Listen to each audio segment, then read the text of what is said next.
మనము సమూయేలు మొదటి గ్రంథము 2వ అధ్యాయము 12 నుంచి 17 వచనాలు నేను చదువుతూ ఉన్నాను. ఒకసారి మీ బైబిల్ని తెరచి చూడండి. సమూయేలు మొదటి గ్రంథము 2వ అధ్యాయము 12 నుంచి. ఏలీ కుమారులు యెహోవాను ఎరగని వారే మిక్కిలి దుర్మార్గులయుండిరి. జనుల విషయమై యాజకులు చేయుచూ వచ్చిన పని ఏమనగా, ఎవడైనా బలిపశువును వధించిన మీదట మాంసం ముడుకుచుండగా యాజకుని పనివాడు 3 ముండ్ల గల కొంకిని తీసుకుని వచ్చి బొరుసులో కానీ తపేలలో కానీ గోనలో కానీ కొండలో కానీ అది గుచ్చినప్పుడు ఆ కొంకి చేత బయటకు వచ్చిందంతయు యాజకుడు తన కొరకు తీసుకును. షిలోహుకు వచ్చుకు ఇశ్రాయేలు అందరికీ వీరికి ఎలాగ చేయించు వచ్చిరి. ఇదియుగాక వారు క్రొవ్వును దహింపక మునుపు యాజకుని పనివాడు వచ్చి బలిపశువును వధించి వానితో, యాజకును వండించుటకే మాంసమేమో ఉడకపెట్టిన మాంసం అతడిని ఎత్త తీసుకొనడు, పచ్చి మాంసమే కావాలని చెప్పుకోవచ్చును. ఈ క్షణమందే వారు క్రొవ్వును దహింతురు. తర్వాత నీ మనసు వచ్చినంత మట్టుకు తీసుకుని వచ్చినని వానితో ఆ మనిషి చెప్పిన ఎడ్ల వాడు అలాగవద్దు, ఇప్పుడే ఇయ్యవలను, లేని ఎడ్ల బలవంతం చేత తీసుకుందని నేను. అందువలన జనులు యెహోవాకు నైవేద్యం చేటి యందు అసహ్యపడుటకు ఆ యవనులు కారణమయ్యారు గనుక వారి పాపము యెహోవా సన్నిధిని బహు గొప్పదాయెను. నేను ప్రార్థన చేసుకుందాం. పరిశుద్ధుడైన ప్రభువా, మీ ఘనమైన నామమునకు వందనాలు. మీరు ప్రేమించి ఇచ్చినటువంటి ఈ యొక్క సహవాసమందు మరొక మారు ఈ వాక్యముని ధ్యానం చేయడానికి మీ పాదాల చెంతకు వచ్చిన నన్ను మమ్మల్ని జ్ఞాపకం చేసుకుని ఇందులో ఉన్న సత్యాన్ని మేము గ్రహించి, ఇదిగోనయ్యా మరి వాక్యానుసారమైన బ్రతకడానికి కృప చూపించమని నన్ను మీ చేతులుగా అప్పగించుకుంటూ యేసుక్రీస్తు నామములో ఈ ప్రార్థన అడిగి వేడుకొంచున్నాం తండ్రి. ఈ చదవబడినటువంటి లేఖన భాగము బైబిల్ గ్రంథంలో ఏలీ అనబడుతున్న ఒక గొప్ప దైవజనుడు ఉన్నాడు. తన యొక్క కుమారులు ఏ విధంగా దేవుని మందిరంలో ప్రవర్తించారన్న దాని గురించి ఈ చదవబడిన లేఖన భాగంలో ఈ యొక్క 6 వచనాల్లో ఉన్న విషయాన్ని మనం ధ్యానం చేస్తున్నాం. దీనికి ఒకసారి అంశాన్ని కానీ పాజిటివ్గా జ్ఞాపకం చేసుకుంటే, దేవుని యొక్క సేవలో నిజాయితీ యొక్క ప్రాముఖ్యత. అంటే దేవుని సేవలో ఏముండాలంటే నిజాయితీ ఉండాలి. ఏముండాలి? నిజానికి చదవబడిన భాగము సేవ చేసే వారికి సంబంధించింది. ఎందుకంటే ఇక్కడ ఏలీ అనబడుతున్న సేవకుని యొక్క 2 కుమారులు ఓప్ని, ఫినెహాసు యాజకత్వం చేయడం విషయంలో ఏ విధంగా ప్రవర్తించారన్నది మనం ధ్యానం చేస్తున్నాం. కాబట్టి ఇది సేవకులకు సంబంధించింది. కాబట్టి మాకు పని ఏంటంటే మీరు ఆలోచన చేయకుండా మనం అందరం కూడా దేవుని యొక్క సేవలోనే ఉన్నామనే విషయాన్ని గుర్తెరగాలి. సో పాజిటివ్గా ఆలోచన చేస్తే దేవుని సేవలో నిజాయితీ యొక్క ప్రాముఖ్యత. ఒకవేళ నెగిటివ్గా ఆలోచన చేస్తే ఏలీ కుమారుల యొక్క దుర్మార్గత. అంటే ఈ యొక్క చదవబడిన అంశాన్ని మనం పాజిటివ్ కోణంలో ఆలోచన చేయగలిగితే దేవుని సేవలో నిజాయితీ ఎంత ప్రాముఖ్యమైనది అన్నది ఒకసారి ఆలోచన చేసుకోవాలి. ఒక నెగిటివ్గా మాట్లాడితే ఏలీ కుమారుల యొక్క దుర్మార్గత ఈ చదవబడినటువంటి లేఖన భాగంలో కనబడుతుంది. ఈ మొదటి వచనం ఆధ్యాత్మిక క్షీణత లేదా ఏలీ కుమారుల యొక్క దుష్టత్వం కనబడుతుంది. చూడండి 12వ వచనంలో, ఏలీ కుమారులు యెహోవాను ఎరగని వారై మిక్కిలి దుర్మార్గులై ఉండిరి అని రాయబడి ఉన్నది. ఏలీ కుమారులు అనగా ఓప్ని, ఫినెహాసు. వాళ్ళిద్దరి పేరు ఏం పేరు? ఓప్ని, ఫినెహాసు. వారంట యెహోవాను ఎరగని వారై మిక్కిలి దుర్మార్గులై ఉండిరి. ఇక్కడ యెహోవాను ఎరగని వారి అనే మాటకు అర్థం ఏంటన్నది ఒకసారి ఆలోచన చేసినట్లయితే, యెహోవా దేవుడు ఎవరో వాళ్ళకి తెలియకపోవడం కాదు, యెహోవా దేవుడితో సంబంధం లేకుండా భయభక్తులు కలిగి ఉండడం దేవుని ఎరగకపోవడం. ఒకసారి మళ్ళీ జ్ఞాపకం చేస్తున్నాను. ఇక్కడున్న మనకి కూడా దేవుడు ఎవరో తెలుసు. తెలియదు అంటారా? తెలుసు.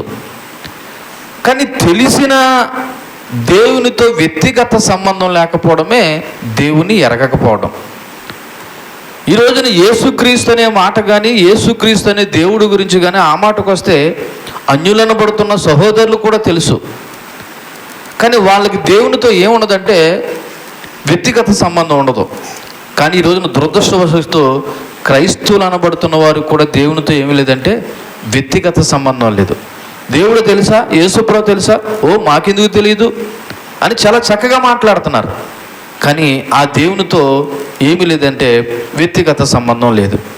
ఇక్కడ ఏలీ కుమారులు దేవుని ఎరగని వారే అనే మాటకి అర్థం ఏంటంటే వాళ్ళు దేవునితో వ్యక్తిగత సంబంధం లేకుండా, దేవుడంటే భయం లేకుండా జీవిస్తూ వాళ్ళ ఇష్టానుసారంగా జీవిస్తున్నారు. అందుకే వాళ్ళు దేవుని ఎరగని వారే అనే మాట మాట్లాడవలసి వచ్చింది. ఇక్కడ ఏలీ కుమారులు ప్రధానంగా 3 విషయాల్లో తప్పిపోయారు. ఒకటి ఏంటన్నది ఆలోచన చేస్తే వాళ్ళు తప్పిపోయినటువంటి 3 విషయాలను కానీ మనం ఒకసారి ఆలోచన చేయగలిగినట్లయితే, వాళ్ళు బలి సమయంలో, ఏం సమయంలో, దేవుని యొక్క వ్యక్తిగత జీవితంలో వాళ్ళు 3 విషయాలు తప్పిపోయిన విషయం ఏంటంటే దేవుని యొక్క ఆరాధన నియమాలు ఉల్లంఘించారు. దేవుని యొక్క ఆరాధన నియమాలు ఏం చేశారు? ఉల్లంఘించారు. రెండోది, ప్రజలు అర్పించే బలులను దుర్వినియోగం చేశారు. ప్రజలు అర్పించే బలులు ఏం చేశారు? దుర్వినియోగం చేశారు.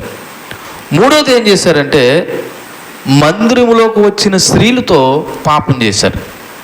మందిరంలోకి వచ్చిన స్త్రీలతో ఏం చేశారు? పాపం చేశారు.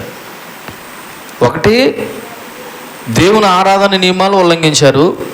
2, ప్రజలు తీసుకొచ్చిన బలుని ఏం చేశారంటే దుర్వినియోగం చేశారు. 3, మందిరంలోకి వచ్చిన స్త్రీలతో వాళ్ళు ఏం చేశారంటే పాపం చేశారు. అందుకే దీన్ని నెగిటివ్ కోణంలో ఆలోచన చేయగలిగితే ఏలీ కుమారుల యొక్క దుర్మార్గత అని చెప్పాలి. ఒకవేళ సేవాపరంగా ఆలోచన చేస్తే వాళ్ళకి సేవలో ఏమీ లేదంటే నిజాయితీ లేదని చెప్పాలి.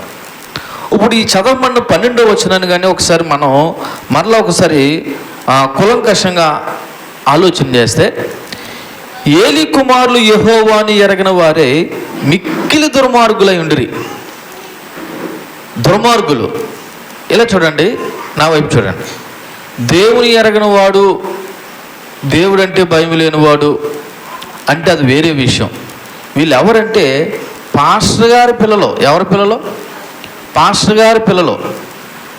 అంటే పాస్టర్ గారి పిల్లలు అంటే అది కూడా ప్రత్యక్షంగా వాళ్ళ తండ్రిని దగ్గరుండి చూసి బలులు, నియమాలు, నిబంధనలు అన్నీ దగ్గరుండి ఎరిగిన వారు దుర్మార్గులై ఉండిపోయారంటే వాళ్ళు ఎంత భ్రష్టులైపోయారో ఒకసారి ఆలోచన చేయండి. అప్పుడప్పుడు లోకానుసారంగా కూడా ఈ విధంగా మాట్లాడతారు. చూడండి పాస్టర్ గారి పిల్లలు ఎలా మాట్లాడుతున్నారు, పాస్టర్ గారి పిల్లలు ఎలా తిరుగుతున్నారు, పాస్టర్ గారి పిల్లలు ఎలా ప్రవర్తిస్తున్నారు అని ప్రజలు కూడా మాట్లాడుతూ ఉంటారు. ఎందుకంటే పాస్టర్ గారు పిల్లలంటే ఒక ప్రత్యేకంగా ఉండాలనే ఒక ఆలోచన సామాన్య మనుషులు కూడా ఉంటుంది. కానీ ఈ చదవబడిన లేఖలో ఉన్నటువంటి ఏలీ కుమారులు ఎంత దుర్మార్గులు అయిపోయారంటే మిక్కిలి దుర్మార్గులు అయిపోయారు. మిక్కిలి అంటే ఇంక చెప్పడానికి కూడా వీలు లేనంత దుర్మార్గులు అయిపోయారు. గుర్తుపెట్టుకోండి, ఇక్కడ ఒక విషయాన్ని మనం జ్ఞాపకం చేసుకోవాలి. ఇలా చూడండి, ఏలీ కుమారులే కాదు, నా వైపు చూడండి, ఏలీ కుమారులే కాదు, ఈ రోజున దేవునితో వ్యక్తిగత సంబంధం లేని, ఈ రోజున దేవునితో వ్యక్తిగత సంబంధం లేనటువంటి వారు కూడా అందరూ ఎలా మారుతారంటే దుర్మార్గుల కింద మారుతారు. ఎలాగండి? దేవునితో ఏ సంబంధం? వ్యక్తిగత సంబంధం. వ్యక్తిగత సంబంధం అంటే ఏంటి? వ్యక్తిగత సంబంధం అంటే ఏంటి? వ్యక్తిగతమైన ప్రార్థన, లేదా వ్యక్తిగతంగా దేవుడి సన్నిధానంలో ఆయన స్తుతించి, ఆరాధించి, గణపరిచి. ఎందుకంటే అందరూ దేవుణ్ణి నమ్ముకున్న వాళ్ళే. కానీ దేవుణ్ణి నమ్ముకున్నామని అనడం కాదు, ఆ దేవునితో ప్రతి ఒక్కరికి ఉండాలంటే వ్యక్తిగతమైన సంబంధం ఉండాలి. దేవునితో వ్యక్తిగతమైన సంబంధం కానీ లేకపోయినట్లయితే ఆ వ్యక్తి కూడా ఎలా మారిపోతాడంటే దుర్మార్గుడి కింద మారిపోతారు. ఈ ఏలీ కుమారులు ఎందుకు దుర్మార్గుల కింద మారారు అంటే వాళ్ళు దేవునితో వ్యక్తిగత సంబంధం లేదు, రెండోది దేవుడు అంటే భయం కూడా లేదు. ఈ రోజున చాలామంది కూడా దేవునితో వ్యక్తిగత సంబంధం లేకుండా ఉన్నారు, దేవుడు అంటే భయం లేకుండా ఉన్నారు. మనకు తెలిసి లోక సామెత, భయం లేని కోడి బజారులో గుడ్డు పెట్టిందని.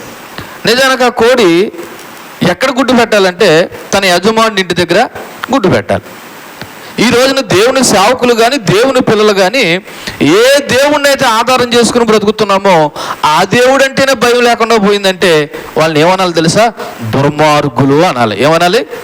దుర్మార్గులు. దుర్మార్గుడు అంటే ఏదో తప్పు పని చేస్తానో పాపం పని చేస్తేనే దుర్మార్గులు అనుకోకండి. దేవునితో వ్యక్తిగతమైన సంబంధం లేకుండా ఉన్నామంటే మనం దుర్మార్గులమే. గమనించాలి. ఇది చూస్తే వాళ్ళు యెహోవాను ఎరగక ఉండిరి అనే మాటను ఒకసారి ఆలోచన చేస్తే వాళ్ళు దేవుని సేవకులై ఉండి దేవుని ఇష్టాన్ని గౌరవించలేదు. ఎవరి సేవకులు వాళ్ళు? దేవుని సేవకులు. దేవుని సేవకులై ఉండి ఎవరి ఇష్టాన్ని గౌరవించలేదంటే దేవుని యొక్క ఇష్టాన్ని గౌరవించలేదు. కాబట్టి వాళ్ళని దుర్మార్గుల కింద వర్ణించడం జరిగింది. గమనించాలి సంగమా.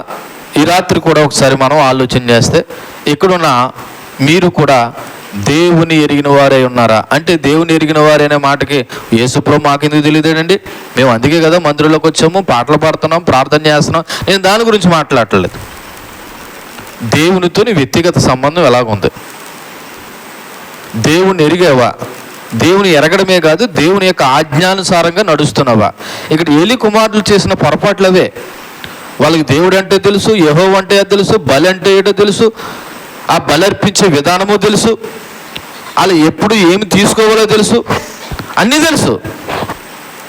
ముఖ్యంగా దేవుని మందిరంలోకి వచ్చిన వారితో స్త్రీలతో పాపం కూడా చేశారంటే వీళ్ళు తెలియక కాదు, తెలుసుండే వాళ్ళు అలా ప్రవర్తించడానికి కారణం ఏంటంటే వాళ్ళకి దేవుడు అంటే భయం లేదు, దేవునితో వ్యక్తిగతమైన సంబంధం లేదు. ఆ విషయాన్ని గమనించాలి. ఇకపోతే ఈ 13వ వచనాన్ని ఒకసారి కూడా జ్ఞాపకం చేసుకుందాం.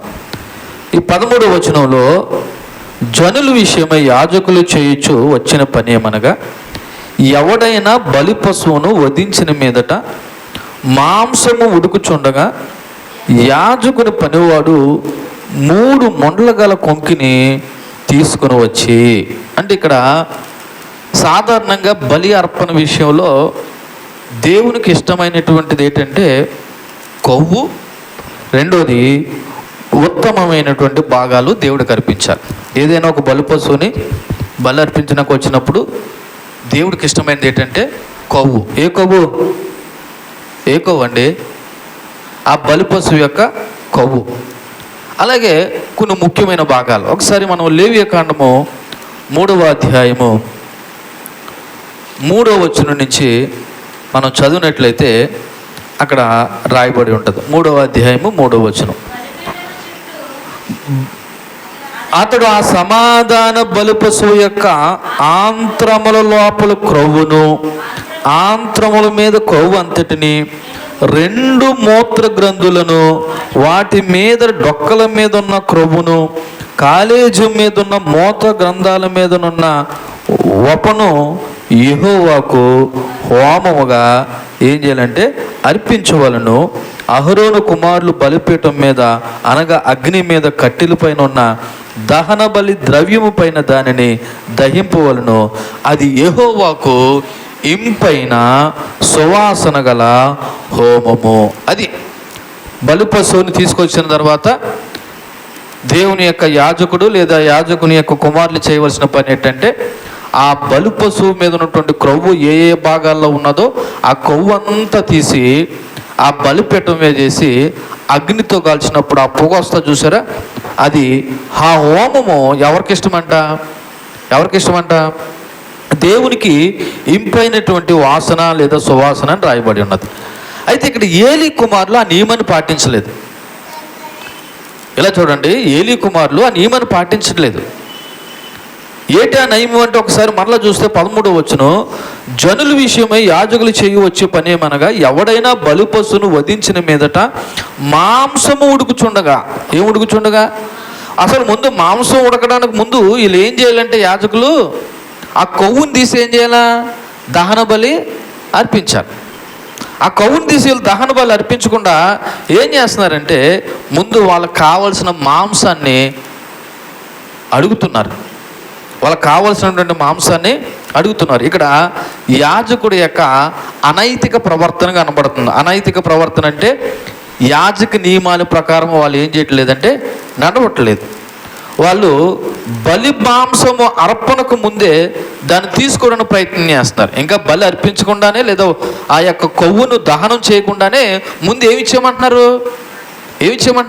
వాళ్ళకి కావాల్సిన వాటా వాళ్ళకి ఇచ్చేయమంటున్నారు. దేవుడు ఫస్టా మనం ఫస్టా? మరి దేవుడికి బలి ఇవ్వడానికి వచ్చినప్పుడు దేవుడికి ఇవ్వాల్సిన ముందు దేవుడికి ఇచ్చేయాలా, లేకపోతే ముందే మనమే తినేయాలా? ఎవరు ఫస్ట్? దేవునికి ఫస్ట్. అసలు నువ్వు అర్పించిందే దేవుడికి బలి ఇవ్వడానికి తీసుకొచ్చావు బలి పశువుని. కాబట్టి ఇప్పుడు బలి పశువుని తీసుకొచ్చిన తర్వాత ఆ బలి యొక్క క్రొవ్వును దానం చేయకముందే వీళ్ళు ఏం అడుగుతున్నారంటే అందులో ఉన్నటువంటి మాంసాన్ని అడుగుతున్నారు. అంటే ఇక్కడ ఏం లోపించిందంటే దేవుని ఆరాధనలో పవిత్రత పోయింది. ఏం పోయింది? దేవుని ఆరాధనలో పవిత్రత పోయింది. ఇప్పుడు ఆ బలి పశువు బలి ఇచ్చిన తర్వాత దాని మీద ఉన్న కొవ్వంతా ఆ బలిపీఠం మీద దహనం చేసినప్పుడు జరిగితేనే అది నిజమైనటువంటి దహన బలి, అది దేవునికి ఇంపైన సువాసన. ఇప్పుడు అలా జరగలేదంటే ఇప్పుడు ఆ బలిలోనూ ఆ బలి ఆరాధనలో ఏం పోయిందంటే పవిత్రత పోయింది. ఏం పోయింది? పవిత్రత పోయింది. మీకు అర్థమయ్యేలా ఒక విషయాన్ని జ్ఞాపకం చేస్తాను. ఇక్కడ మనం అందరూ ఎందుకు వచ్చాము? దేవుని ఆరాధించడానికి, స్తుతించడానికి. ఇప్పుడు దేవుణ్ణి ఆరాధించడానికి, స్తుతించడానికి వచ్చిన మనము ఆ పని చేయలేదనుకో, ఇప్పుడు ఈ ఆరాధనలో ఏమి లేనట్టు. వచ్చావు కానీ ఈ ఆరాధనలో నీ యొక్క పాత్ర ఏమీ లేదు. అలాగే వాళ్ళు బలి అర్పిస్తున్నారు కానీ ఆ బలిలో యాజకుడు చేయవలసిన అతి ప్రాముఖ్యమైన పని చేయకుండా ముందు వాళ్ళకి కావలసిన మాంసాన్ని తీసుకుంటే ఆ ఆరాధనలోనూ ఆ బలిలోనూ ఏమి లోపించిందంటే పవిత్రత లోపించింది. కాబట్టి సేవకులైనా దేవుని పిల్లలైనా ఆరాధనలో పవిత్రత ఉండాలి. ఆరాధనలో ఏముండాలి? పవిత్రత ఉండాలి. హృదయంలో నుండి దేవుని భయం కనబడాలి. దేవుని భయం లేనప్పుడు అది దేవుని యొక్క కన్ను నుండి దూరంగా కనబడుతూ ఉంటుంది. కాబట్టి ఇది ఒక మనకి హెచ్చరిక. ఆరాధనలో స్వార్థం ఉండకూడదు. దేవుని గౌరవాన్ని ఉన్నతంగా ఉంచాలి. దేవునికి మనం అర్పించే అర్పణలు నిజాయితీతోనూ ఆయనకు ఆజ్ఞలకు అనుగుణంగా ఉన్నాయో లేదో పరిశీలన చేసుకోవాలి. ఆయన యొక్క ఆజ్ఞలకు అనుగుణంగా ఉన్నాయో లేదో పరిశీలన చేసుకోవాలి. మనం కూడా అప్పుడప్పుడు దేవునికి మొక్కుకున్నామని అంటుంటారు. మరి మిమ్మల్ని ఎవరు మొక్కుకున్నామన్నారో నాకు తెలియదు కానీ ఒకవేళ మొక్కుకున్నారు కానీ అందులో శ్రేష్టమైనది ఏం చేయాలా? దేవునికి ఏం చేయాలా? అర్పించాలి. కానీ మనం ఏం చేస్తాం తెలుసా? చాలా స్వార్థపూర్తిగా ఆలోచిస్తాం. ఏది బలహీనమైనది అది ఇవ్వడానికి ప్రయత్నం చేస్తాం. కాబట్టి ఆలోచన చేయండి. ఆ దేవుని యొక్క సేవకులు అనబడుతున్న వీళ్ళు ఏ విధంగా ప్రవర్తించారంటే ఆ దేవుడికి చెందవలసిన ఆ హోమము ఆ పవిత్రత లేకుండానే ముందు వాళ్ళు ఆతృతపడి స్వార్థంగా ప్రయత్నించారు. చూడండి 14వ వచనంలో బరుసులో కానీ తపెలలో కానీ గోనలో కానీ కొండలో కానీ అది గుచ్చినప్పుడు ఆ కొంకి చేత బయటికి వచ్చిందంతయో యాజకుడు తన కొరకు తీసుకును. షిలోహు వచ్చు ఇశ్రాయేలులందరికీ వీరు ఇలాగును చేయించు వచ్చిరి. ఈ వచనంలో ఏలీ కుమారులు అనబడుతున్న ఓప్ని ఫినెహాసు యొక్క అనైతికమైన ప్రవర్తన మరింత తీవ్రంగా ఉంది. మరింత తీవ్రంగా ఉన్నదనే మాటకు అర్థం ఏంటంటే వాళ్ళు బలి అర్పణ విషయంలో మాంసాన్ని తీసుకోవడానికి ఆగ్రహంగా వ్యవహరించారు. ఆగ్రహంగా వ్యవహరించడం అంటే ఏంటి తెలుసా? చూడండి, బరుసులో కానీ తప్పెలలో కానీ గోనలో కానీ కొండలో కానీ అది గుచ్చినప్పుడు ఆ కొంకి చేత బయటకు వచ్చిందంతా యాజకుడు తీసుకునేవాడంట. ఇప్పుడు ఉదాహరణకు ఆ కొంకి చేత అనేది బహుశా అదొక యంత్రం. దానితో కానీ ఆ మాంసాన్ని గుచ్చితే ఆ గుచ్చబడిన తర్వాత ఆ మాంసం ఎంత వచ్చినా అది ఎవరు తీసేసుకునేవారు? యాజకుడు తీసేసుకునేవాడు. ఎంత వచ్చినా యాజకుడు తీసుకోవాల్సిన అవసరం లేదు. వాళ్ళకి కూడా కొన్ని నియమాలు ఉన్నాయి. చూడండి, లేవియాకాండము 7వ అధ్యాయము వాళ్ళు ఎంత తీసుకోవాలన్న కూడా గురించి రాయబడి ఉన్నది. లేవియాకాండము 7వ అధ్యాయము 31, 34 వచనాలు ఆలోచన చేద్దాం. 7వ అధ్యాయము 31, 34 వచనాల్లో ఏముంది? యాజకుడు బలిపీఠం మీద ఆ క్రొవ్వును దహింపవలను కానీ బోర అహరోనుకును అతని సంతతి వారికి చెందును. ఏది చెందుతుందంటే వాళ్ళకి? బోర అంటే బహుశా ఈ తలకాయ ఇది అనమాట. ఈ తలకాయకి మెడకాయ మధ్యలో మెడ అంటారు కదా, ఆ బోర, ఆ పైది చెందును. తర్వాత ఒకవేళ సమాధాన బలి పశువుల నుండి ప్రతిష్టాపనగా యాజకునికి కుడి జబ్బు ఇవ్వాలి. ఏమివ్వాలి?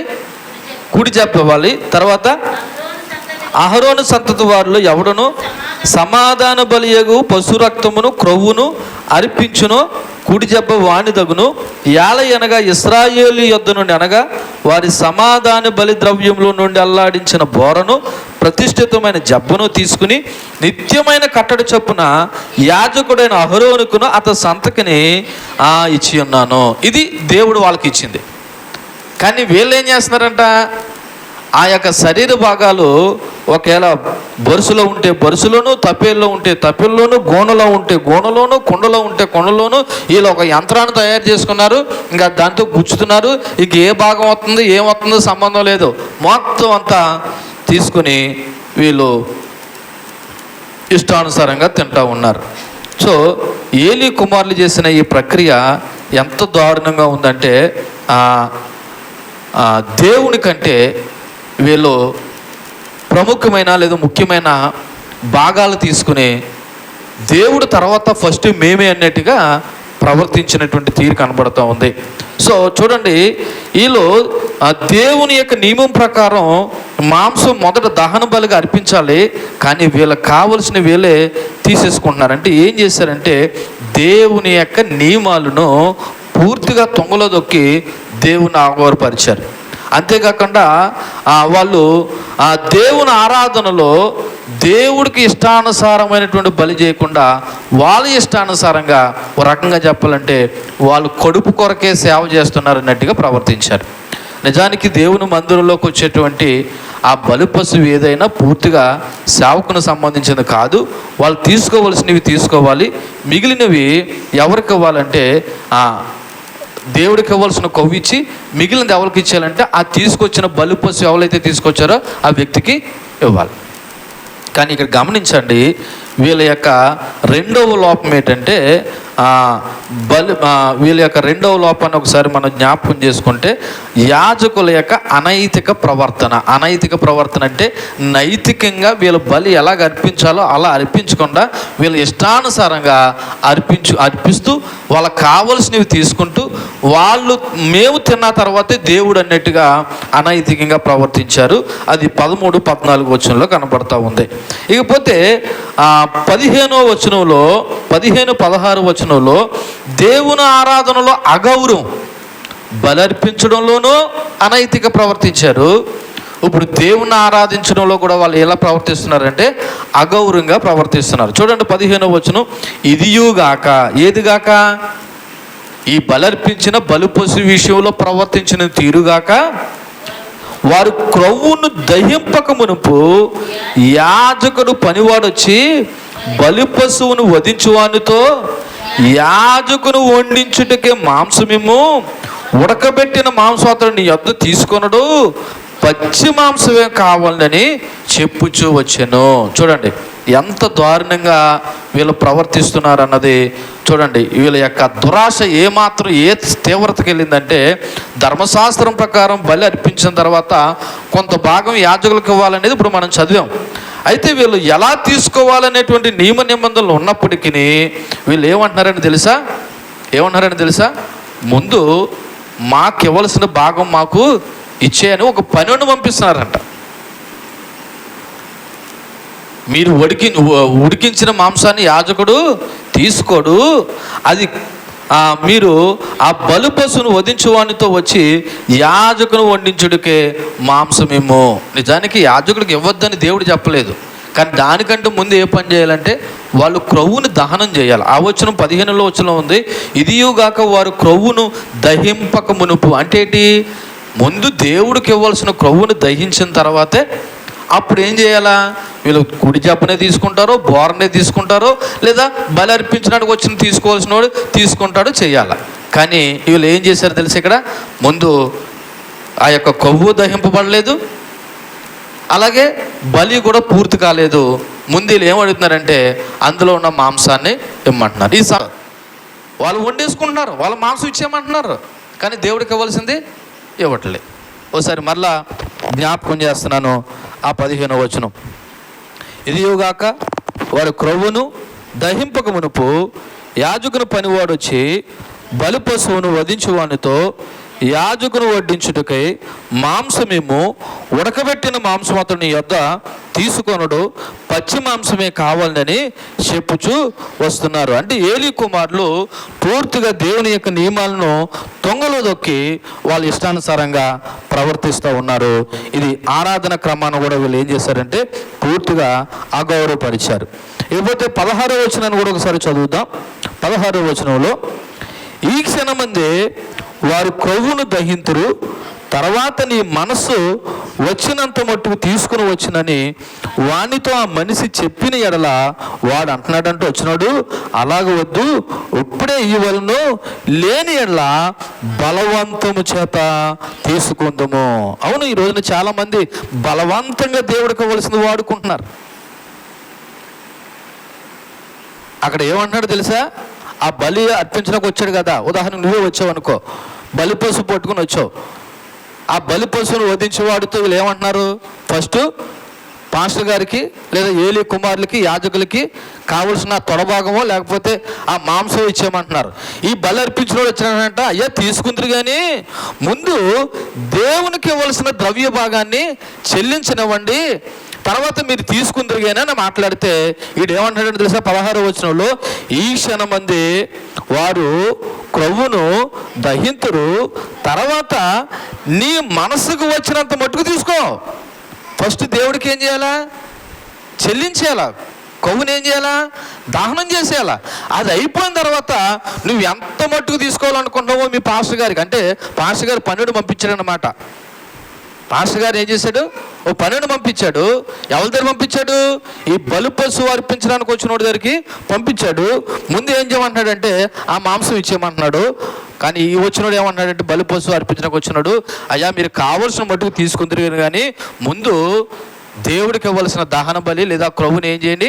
అర్పించనియండి, కావలసిన మట్టుకు మీరు తీసుకుందరు కానీ అంటే ఈ పనివాడు వచ్చి అంటాడంట, ఏమన్నాడు తెలుసా? అలాగ వద్దు, ఇప్పుడే ఇవ్వలను, లేని ఎడల బలవంతంగా తీసుకుందును. అంటే ఏం చేస్తున్నాడు తెలుసా? దౌర్జన్యంగా ప్రవర్తిస్తున్నాడు. ఏలీ కుమారుల యొక్క పనివాడు ఏం చేస్తున్నాడంటే బలి అర్పణ చేసే వ్యక్తి సరైన ప్రక్రియలో కొవ్వును దహనం చేద్దామని చెప్తూ ఉంటే ఆ వచ్చిన యొక్క సేవకుని యొక్క పనివాడు ఏమంటాడు తెలుసా? అలా చేయొద్దు, ముందు యాజకులు కుమారులకు ఇవ్వాల్సింది ఇమ్మని చెప్తున్నారు. ఉదాహరణకి మనం చదివినటువంటి ఇందాక లేవియా కాండము 3వ అధ్యాయము 3-5 వచనాల్లో, లేవియా కాండము 3వ అధ్యాయము 3-5 వచనాల్లో ఫస్ట్ ఏమనుంది? అతడు ఆ సమాధాన బలి పశువు యొక్క ఆంత్రముల లోపల క్రొవ్వును, ఆంత్రముల మీద ఉన్న క్రొవ్వంతటిని, 2 మూత్ర గ్రంథులను, వాటి మీద ఉన్న డొక్కల మీద ఉన్న క్రొవ్వును, కాలేజీ మీద ఉన్న మూత్ర గ్రంథులు ఉన్న వప్పును యెహోవాకు హోమముగా అర్పించాలి. ఇది చెప్తున్నాడు. బలి అర్పించాలి అంటే ఇలా చూడండి నా వైపు. ఆ బలి అర్పించడానికి వచ్చినోడికైనా తెలిసింది కానీ ఈ ఏలీ కుమారులకి తెలియకపోయింది. అది కదయ్యా ప్రక్రియ, ముందు కొవ్వునే కదా దేవుడికి అర్పించాలి, తర్వాత మీరు కావలసినంత మాంసం తీసుకోండి అంటే లేదు, ముందు నువ్వు ఇస్తావా లేకపోతే లాక్కుని వెళ్ళమంటావని డిమాండ్ చేసేటువంటి పరిస్థితికి వచ్చారు. అంటే ఏలీ కుమారులు మరి సేవని ఎంత అపవిత్రపరిచారంటే, లేకపోతే మేము బలవంతంగా తీసుకుంటాం అనేటువంటి మాటలు వాళ్ళు దేవుడు అంటే భయం లేనటువంటి వైఖరిని సూచిస్తూ ఉంది. కాబట్టి దేవుడు సన్నిధానంలో ఒకసారి మనం ఆలోచించవలసిన విషయం ఏంటంటే దేవుని యొక్క నియమాలు పాటించాలి. ఎవరి నియమాలు? దేవుని నియమాలు. నీ ఇష్టానుసారంగా నా ఇష్టానుసారంగా ప్రవర్తించడానికి కాదు ఆరాధన. మందిరం ఇక్కడికి వచ్చిన తర్వాత ప్రతి ఒక్కరూ కూడా దేవుణ్ణి ఆరాధించడానికి, ఆయన గణపరచడానికి, ఆయన మహింపరచడానికి దేవుని నియమ నిబంధనలు పాటించాలి. నా ఇష్టం వచ్చినప్పుడు నేను వస్తాను, నా ఇష్టం వచ్చినప్పుడు పోతాను, నాకు ఇష్టం ఉంటే ఆలకింతాను లేకపోతే పోతాను, లేకపోతే నా ఇష్టం ఉంటే పాడతాను లేకపోతే పాడను అనడానికి హక్కు లేదు. ఇక్కడున్న ప్రతి ఒక్కరూ దేవుని యొక్క నియమ ప్రకారం ఏం చేయాలంటే పని చేయాలి. అలా పనిచేసినప్పుడే దేవుని ఆరాధించిన వారు అవుతారు. అదే పవిత్రమైన దేవుని సేవ అవుతుంది. లేకపోతే అది అన్యాయమైన సేవ అవ్వచ్చు, అన్యాయమైన ఆరాధన అవ్వచ్చు. కాబట్టి గమనించండి, ఈ ఏలీ కుమారులు హోఫ్నీ ఫీనెహాసుల యొక్క అవతావకలను కానీ ఆలోచన చేస్తున్నట్లయితే వీళ్ళు పూర్తిగా దేవుని యొక్క నియమాలను ఉల్లంఘించి మాంసాన్ని బలవంతంగా తీసుకుని వాళ్ళ పాపము అత్యంత గంభీరంగా మారిపోయింది. చూడండి, దేవుని యొక్క పవిత్రమైనటువంటి ఆరాధన వాళ్ళు అవమానించారు. అసలు బలి అర్పించిందే దేవుణ్ణి శాంతింపజేయడానికి లేదా దేవుని పవిత్రపరచడానికి, అనగా ఆ బలి అర్పించడం ద్వారా వాళ్ళ పాపాన్ని పోగొట్టుకోవడానికి. కానీ వీళ్ళు ఎంత దుర్మార్గంగా ప్రవర్తించారంటే దేవుని యొక్క నియమ నిబంధనలు పట్టించుకోకుండా వాళ్ళ ఇష్టానుసారంగా ప్రవర్తించారు. చివరిగా ఆ 17వ వచనం చదివి మనం ముగించుకుందాం. ఆ 17వ వచనం చూడండి. అందువలన జనులు యెహోవాకు నైవేద్యం చేయటి యందు అసహ్యపడుటకు ఆ యవనులు కారణమయ్యారు గనుక వారి పాపము యెహోవా సన్నిధిని ఎలాగైందంటే అండి, ఏమైందంట, బహు గొప్పదాయను. పాపం కూడా బహు గొప్పదవుతుందా అనిపించింది. వీళ్ళ మూలంగానంట బలర్పించడానికి వచ్చిన వాళ్ళకి యవనస్తులు ఎలా కనపడ్డారంట, అసహ్యంగా కనపడుతున్నారు. అంటే అసహ్యంగా మారిపోయారు. అంటే బలిని బలిగా జరిగించట్లేదు, బలిని బలిగా జరగనీయకుండా వీళ్ళు ఆటంకపడుతున్నారు. అందువలన జనులు యెహోవాకు నైవేద్యం చేయటి యందు అసహ్యపడ్డానికి ఆ యవనస్తులు కారణమయ్యారు. అంటే అర్థం ఏంటంటే, ఏలీ కుమారులైనటువంటి హోఫ్నీ ఫీనెహాసులు బలి అర్పణలను తృణీకరించడం, అనగా దేవుని నియమాలను ఉల్లంఘించి మాంసాన్ని బలవంతంగా తీసుకోవడం వల్ల వాళ్ళ పాపము అత్యంత గంభీరంగా మారిపోయింది. యెహోవా బలిని తృణీకరించడం అనేది దేవుని యొక్క పవిత్రమైన నామాన్ని అవమానపరచబడింది. అందుకే దేవుని ఎదుట వాళ్ళ శిక్ష ఎలాగుందంటే భయంకరంగా ఉంది అన్నాడు. అంటే దేవుని న్యాయము మరియు ఆయన పవిత్రను రక్షించే స్వభావాన్ని చూపిస్తుంది. ఈ చర్యలకు గాఢమైన తీర్పు అది ఏలీ కుమారులకైనా మనకైనా ఉంటుందనే విషయం గమనించాలి. ఇక్కడ మన గురించి మాట్లాడుకుందాం. చూడండి, యెహోవా నైవేద్యం చేయడానికి హోఫ్నీ ఫీనెహాసులు ఎలాగైతే పాపమునకు లేదా ఆ బలి అర్పణకు వ్యతిరేకమైన కార్యకలాపాలు నిర్వర్తించారో, ఈ రోజున దేవుని యొక్క సన్నిధానంలో దేవుని ఆరాధన జరగడానికి ఒకవేళ నువ్వైనా నేనైనా వ్యతిరేకంగా ప్రవర్తించినా, వ్యతిరేకంగా ఉన్నా సరే మన యొక్క శిక్ష కూడా బహు గొప్పదిగా మారుతుంది. మన శిక్ష కూడా ఏమవుతుంది, బహు గొప్పగా మారుతుంది. దేవుని ఆజ్ఞలు పాటించడం విషయంలో నిర్లక్ష్యం చేయకూడదు. ఆయన క్షమించే దేవుడు, ఎంత ఘోర పాపనైనా క్షమిస్తానన్నాడని చెప్పేసి మనం ఇష్టానుసారంగా ప్రవర్తించకూడదు. గమనించండి, దేవుణ్ణి గణపరచవలసిన బాధ్యత మన మీద ఉంది. దేవుని గురించి తెలిసిన నువ్వే దేవుని గణపరచకపోతే, దేవుని మహిమపరచకపోతే ఇంక దేవుని ఎరగని వాడు దేవుని ఎలా గణపరుస్తాడు? కాబట్టి దేవుని పిల్లలమైన మనమే దేవుని గణపరచాలి, దేవుని మహిమపరచాలి. ఇలా నా వైపు చూడండి. ఈ ప్రారంభంలో చెప్పాను, ఒకసారి మరలా గుర్తు చేస్తున్నాను.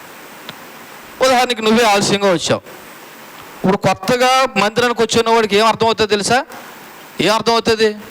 ఓహో, ప్రార్థనకి ఎప్పటికి వెళ్ళినా పర్లేదు, మా అన్నయ్య ఇప్పుడు వెళ్తున్నాడు, మా అక్క ఇప్పుడు వెళ్తుంది, మా చెల్లి ఇప్పుడు వెళ్తుంది అంటే ప్రారంభంలో బేగ వెళ్ళిపోతారులా ఉంది. భక్తి ఎక్కేకొలిది, సీనియర్టీ ఎక్కేకొలిది ఏమవుతారన్నమాట, ఏమవుతారు? లేటుగా వచ్చినా పర్లేదేమని ఒక సందేశం వాడికి వెళ్తుంది. అంటే ఇప్పుడు దేవుని యొక్క నియమ నిబంధనలు నువ్వు ఎలా మారావు? ఎలా మారావండి చెప్పండి మీ నోటితోటి. ఆటంకంగా మారుతున్నావు నువ్వు. మీకు అర్థం అవ్వట్లేదు. పాస్టర్ గారు ఎందుకు టై అని రమ్మంటున్నారు? పాస్టర్ గారు ప్రారంభ ప్రార్థనలు ఏకీపించమని ఎందుకు అంటున్నారు? ముగింపు వరకు ఎందుకు ఉంటున్నారంటే అది నియమము.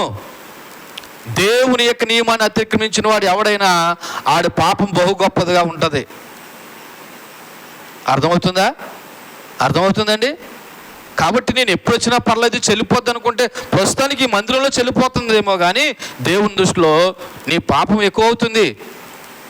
దేవుడి నియమాలను ఉల్లంఘిస్తున్నావు నువ్వు అనుకుంటున్నావేమో.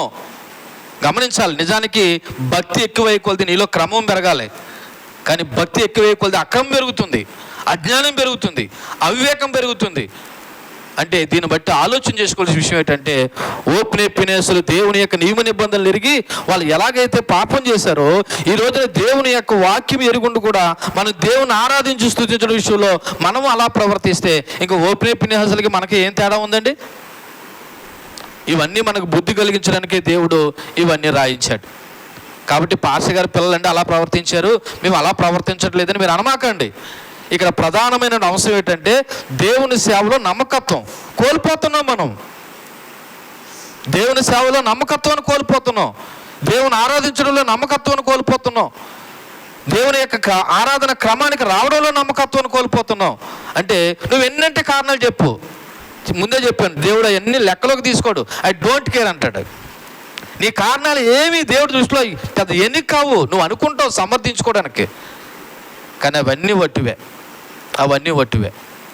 గమనించు, నిజంగా నువ్వు మారు మనసు పొంది రక్షింపబడిన వారు అయితే నువ్వు దేవుని యొక్క ఆరాధన క్రమాలు ఉల్లంఘించినప్పుడు నీ ప్రాణము తొట్టెళ్ళిపోయినట్టు, తప్పిపోయినట్టు అనిపిస్తుంది. అనవసరంగా నీ ప్రాణం గింజుకున్నట్టు ఉంటుంది. అయ్యో, ఈ సమయం దేవుని మందిరం కదా, ఈ దేవుని ఆరాధించవలసిన సమయం కదా, నేను దేవుని ఆరాధించవలసిన సమయంలో దేవుని మందిరంలో లేకుండా పోతున్నాను కదా అని నీ ప్రాణము ఒక రకంగా ఏదో అంటారు కదా, దేవేసింది అన్నట్టుగా అలా అనిపిస్తుంది. అలా అనిపించట్లేదంటే నువ్వు చచ్చిపోయావు. ఆధ్యాత్మికంగా నువ్వు చచ్చిపోతున్నావు, దేవుని నియమాలను ఉల్లంఘిస్తున్నావు, నువ్వు దేవుని మర్చిపోతున్నావు. ఇక ఓప్నేపినేసులు ఎలాగైతే వాళ్ళు అనైక్యమైన ప్రవర్తన కలిగి, దుష్టత్వం కలిగి, దేవుని ఆరాధన అవగాహనపరిచి మందిరంలో వచ్చిన స్త్రీలతో పాపం చేసినట్లుగా ఈ రోజున అంత పాపం కాకపోయినా ఎంతో కొంత పాపం నువ్వు బ్రతుకుతున్నట్లయితే, నువ్వు జీవిస్తున్నట్లయితే ఓప్నేపినేసులకి నీకు పెద్ద అర్థమేమీ లేదు. కాబట్టి నేను ముగిస్తున్నాను. నీ యొక్క క్రమం ఎలా ఉంది? నీ భక్తులు సేవలో దేవుని ఆరాధించడంలో నీ నమ్మకత్వం ఎలాగున్నది అన్నది ఒకసారి ఆలోచించి. ఏ లేదండి, నేను బాగానే ఉన్నానండి, నేను అంతా పర్ఫెక్ట్గా ఉన్నాను అనుకుంటే గత వారం ధ్యానం చేసినట్టు ఒక ప్రవర్తన వాడి దృష్టికి ఎలా కనపడుతుంది? యథార్థంగానే కనపడుతుంది, కానీ తుదకి ఎక్కడ తీసుకెళ్తుంది అంటే అది మరణాన్ని తీసుకెళ్తుంది. కాబట్టి దేవుని సన్నిధానంలో ఒప్పుకుందాం. మన ఆరాధన క్రమము లేదా దుష్టత్వము, లేకపోతే అగౌరవపరిచే ఆరాధన, అనైతికమైన ఆరాధన, దేవుని ఇవ్వడం విషయంలో లెక్క లేకపోవడము, ఇవన్నీ మనలో ఉన్నప్పుడు సరి చేసుకుందాం. ఒక క్రమమైన పద్ధతి గల ఆరాధన కలిగి దేవుణ్ణి స్తుతిందాం. దేవుడి మాటలు మన ఇంట్లో దీవించి ఫలింపచేయునుగాక. ఆమేన్. కళ్ళు మూసుకోండి. చెప్పబడిన వాక్యాన్ని బట్టి కొన్ని నిమిషాలు మనం వ్యక్తిగతంగా ప్రార్థన చేసిన పిమ్మట